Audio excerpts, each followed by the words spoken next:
Hello and welcome back to yet another episode of Cure Without Prescription. And I'm going to talk about something which is really very close to my heart today. So I'm going to talk about work alcoholism. Right. You would be thinking work alcoholism? Vasudha, why work alcoholism? Is that even a disease? Isn't it just a mindset? Well, yes, it is a mindset.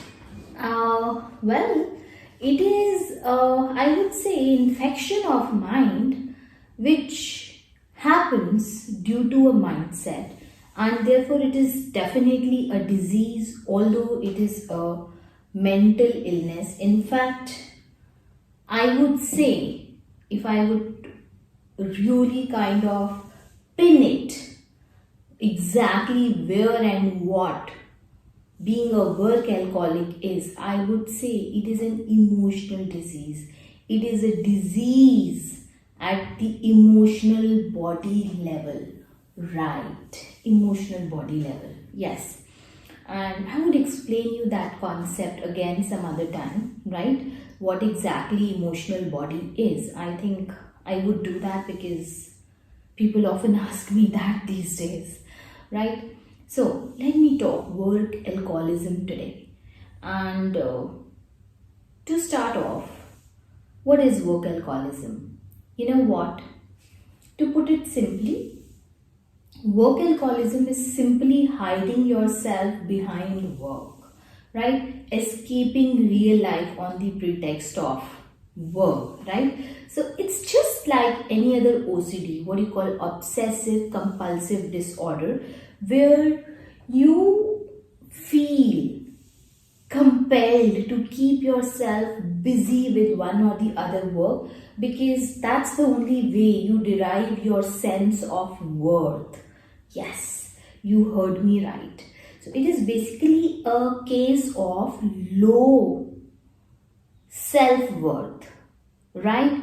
But yeah, you just wear it inside out to give yourself that high, that sense of worth, because you're not ready to face lot of things which have either happened in your past or are happening currently in your life. Yeah, but why am I comparing this OCD to alcoholism? So this word work alcoholism is made up of two words, if you noticed, work plus alcoholism. Now here comes my obsession with English language. Yeah, so anyways, but it helps, isn't it? So let's do this. Yeah, so work plus alcoholism.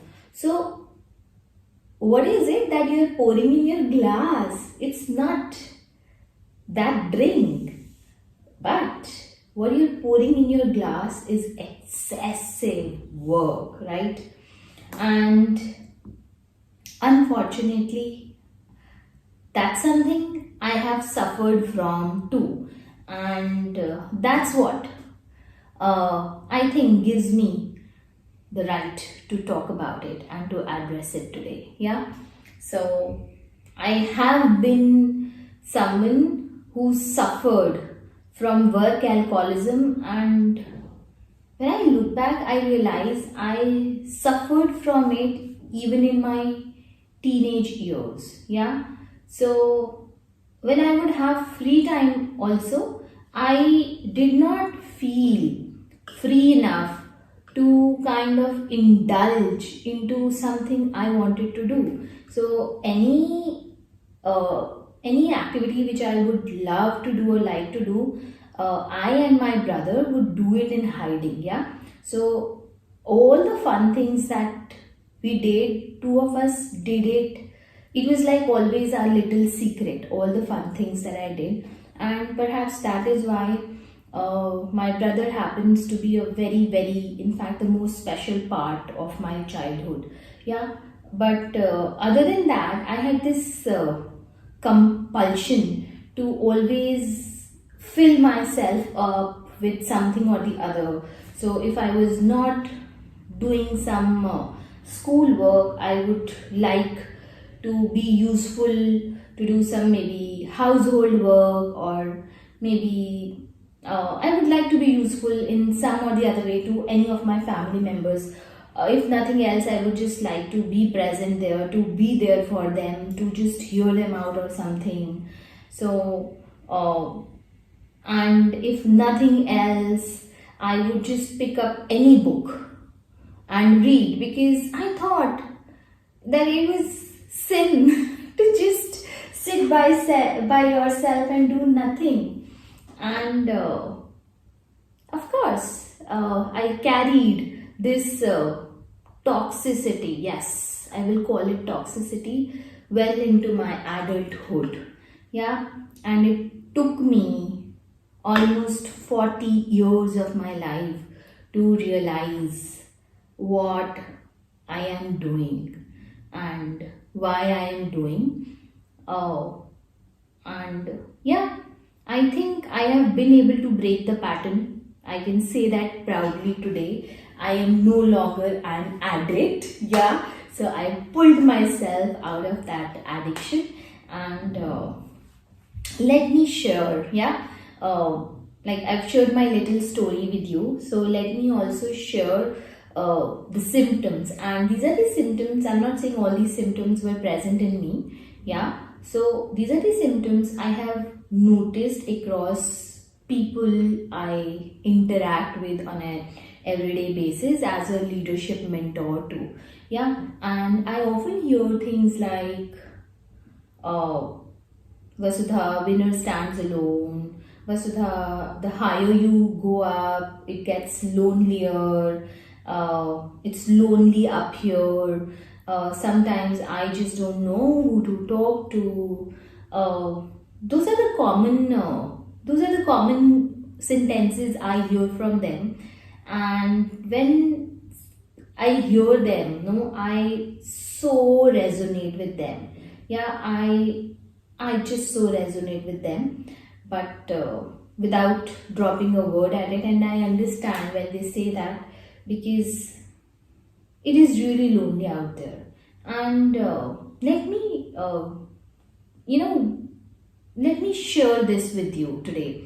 Yeah, I'm already bubbling with a lot of stuff I want to kind of speak on this particular disease or topic today. Yeah, so let me start. So what are its symptoms? Yeah, so I have just put them in a random order for me, right? So one of the very major visible symptoms is when you want to avoid social commitments. Yeah, whether you honor the commitment or not is not something I'm talking about. Yeah, but you have this strong urge to avoid the social commitments, right? So if there is that family wedding coming, so whether you would attend it or not, whether you would enjoy it or not is a separate matter.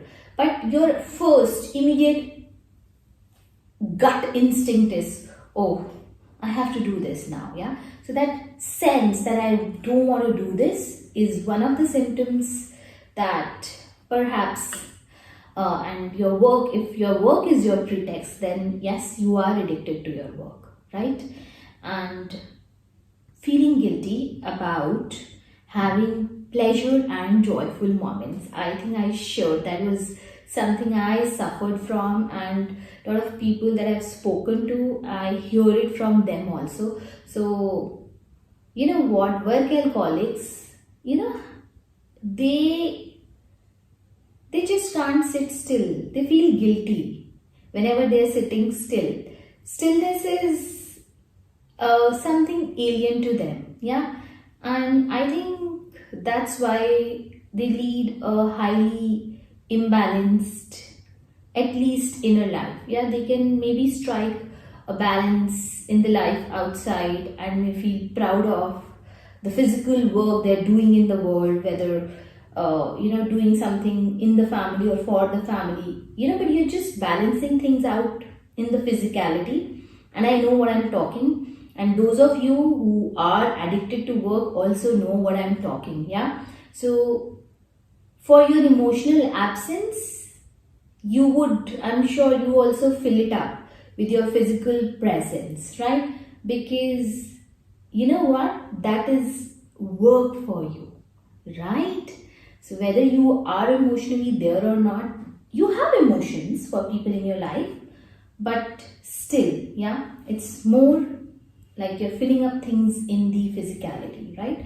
Now, and if giving time to your hobbies or doing something joyful or maybe just for the sake of fun or something naughty is something you feel you're not allowed to, yeah. The reasons could be rooted maybe in your childhood or maybe in your school, could be anything, yeah. So then if you think you have this need for too much of space or need to have your own private space, I mean too much, or privacy, right? So that also means, why do we need to, I mean humans by God's design are supposed to be social animals, right? So if we want to stay within ourselves and we happily, work alcoholics happily alienate themselves, right? And of course they have goals, या क्योंकि काम है तो गोल तो होगा, इसीलिए काम कर रहे हैं, right? So they are goal oriented people, which is a beautiful thing. But being addicted to work towards goal all the time is what turns you into a work alcoholic. Having goals does not mean you are a work alcoholic. Working towards your goals, being committed towards your goals, having love for your goals, that doesn't make you work alcoholic.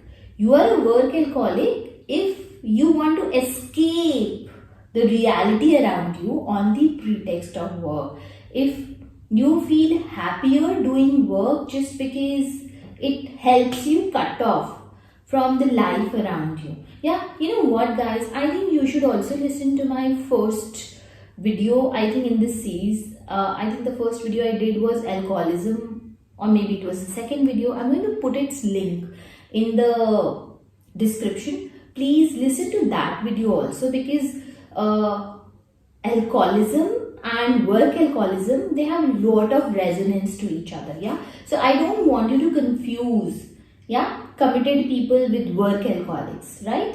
So yes, now, when you think, see, when you are loving your goals and going after your goals in a balanced way, right, where you're not a work alcoholic, but yeah, you do put in a lot of work, but you don't feel like you need to escape the people around you, or you don't have that thing that, oh, I'm not allowed to have good times or fun times.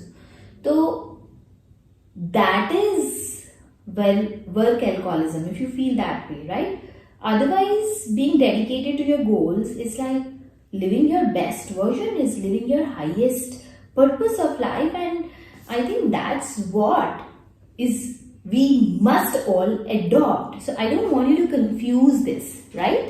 Yeah. Now, if you have started to suppress your anger with people around you, or at work, or even in your personal life, or let's say even when you're parking, if you think you feel upset with the parking wala for just telling you where to park the car or how to pull out the car, and you feel like, I mean, why is he obstructing my work? Yeah, if you start to feel that kind of suppressed anger all the time, remember, you are a work alcoholic. Yeah, if you think, oh, I'm always stressed because I have a lot of work to do, that means you don't enjoy your work. That means your work is an excuse, right? So when your work is what you love, or it becomes a goal you cherish, then there's no room for such negative emotions. Well, I would not call anger a negative emotion, because that is also your emotion, yeah. It's basically when you get those outbursts of anger easily, it is basically just telling you something. It's telling you that, hello, it's time to have some fun, baby. Yeah, so you just need inside you at that time, right? So maybe slow down. Yeah, I'll talk about it in the final section. Yeah, how you can kind of work this up, right? Oh, work this out. We don't have to work it up further, right? Yeah. And then if you think you are a moody person and people around you say they're scared of you, they're afraid that they don't know what side of you will come up, whether it's today is your sunny side up, or it's your angry side up, or it's your sulky side up. Yeah, so if you begin to have those mood swings now, then know that you are indulging in work, and I'm sure that kind of work does not yield productivity. That kind of work is a work done in the hazy mental state without any clarity. So I don't know what kind of results or goodness or harvest would the work done in such mental state will deliver. Yeah, so like होते नहीं है कुछ लोग, we say oh he puts in so much of hard work बस result ही नहीं आता. Yeah, so if that is happening, I think you need to kind of look into yourself. Need to look within yourself. Yeah, so these are just the symptoms. And yeah, if you feel like crying easily whenever you are alone, yeah, and you have this deep sense of loneliness, like मुझे कोई समझता नहीं है, and you just want to kind of throw yourself at work because you want to feel independent, means you are suffering for work alcoholism. And guys, I think it is serious, because work alcoholics give the lesser productivity as compared to people who love their work. Yeah, so people who love their work can deliver better results in lesser amount of time. And for work alcoholics, work is not pleasure, it's a drudgery. Let me tell you that. It is just a mask behind which they hide. So if you're getting there, and it's a huge, you are on the highway to burnout. If you are in this loop of work alcoholism, and I have burnt myself there once, so I know what I'm talking about.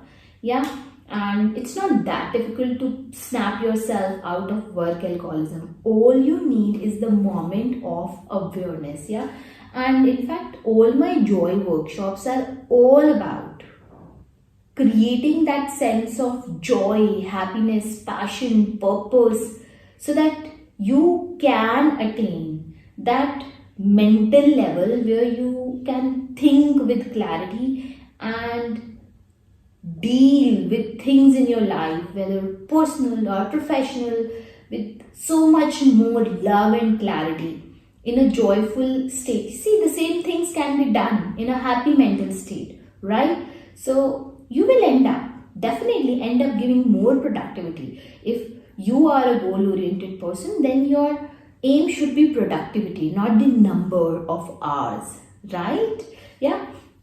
So, okay, what you can do, yeah, or maybe let's call it remedies for this section. What you can do, how you can help yourself, or the emotional therapy you need to give yourself. What are the answers you are seeking, and to seek the answers, the right answers, you need to ask yourself the right questions. Yeah, so I think the first thing I would tell you to combat this state of addiction, work alcoholism, I would tell you to start being more mindful. Yeah, now mindfulness is a very vast term, so I'm going to kind of narrow it down for you so that you can like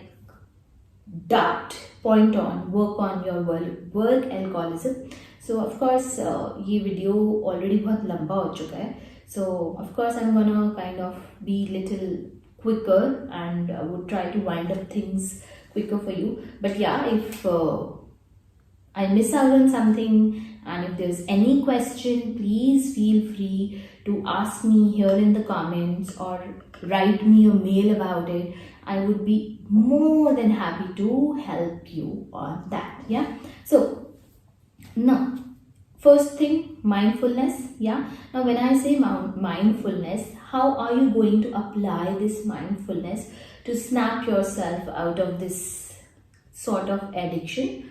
Number one, start to honor how you feel. Yeah. I remember I was in this habit of always shushing down what I felt. Yeah. And the best way of shushing down how I felt was to kind of busy myself in some or the other kind of work. And I would tell myself, oh Vasudha, you don't have time for all these things. Abhi to ye bhi karna, ye bhi karna, ye bhi karna. Just forget it. And I would just kind of, I would not even say brush the things under the carpet. I would just kind of like throw the skeletons in some backyard or in the back of my closet. Yeah. So that kind of thing. Yeah. So with practice, I've realized that I have to allow myself to feel, right? And I literally mean it.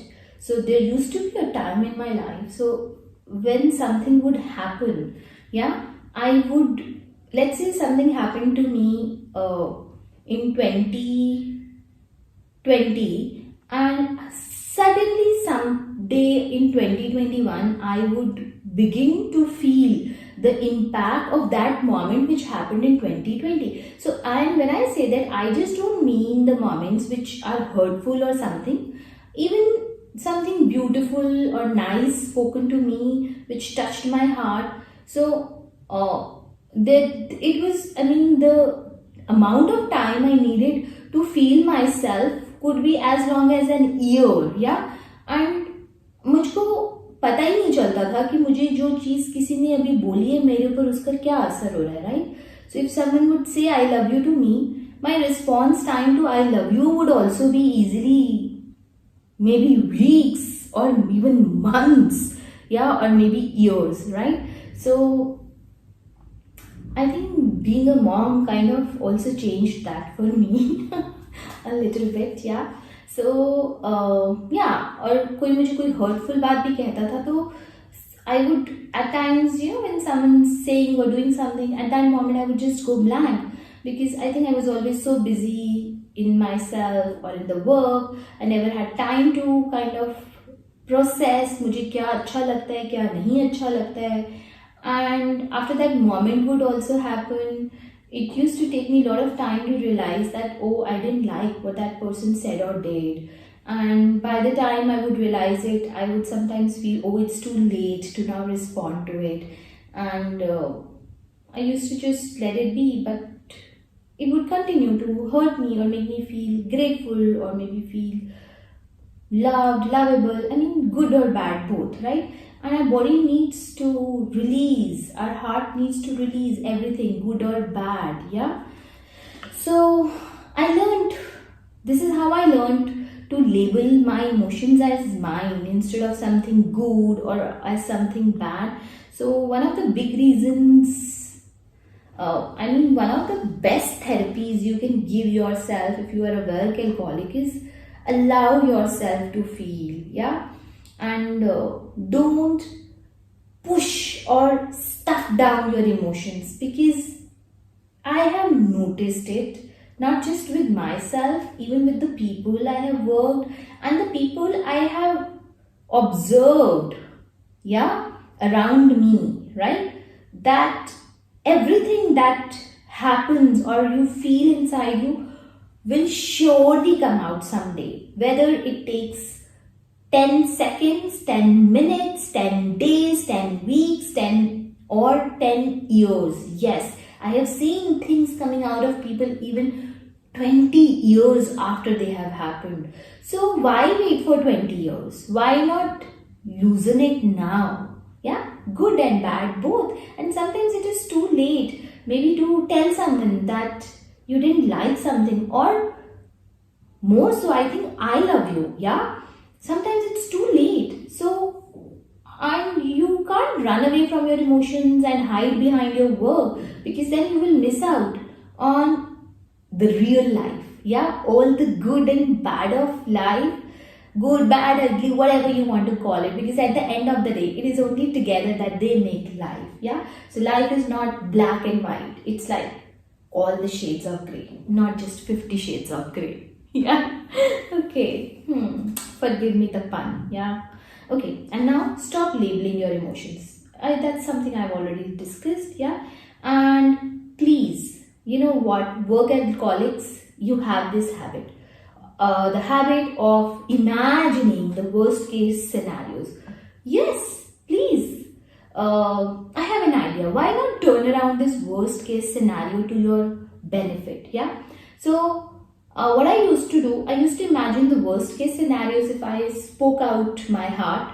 Yeah. तो अच्छा बोलने तो भी लगता था कि सामने वाला the nice thing I'm saying, will they accept it? I hope they don't think I'm trying to be fake or just please them or something. So I would keep even admiration for people to myself. Yeah.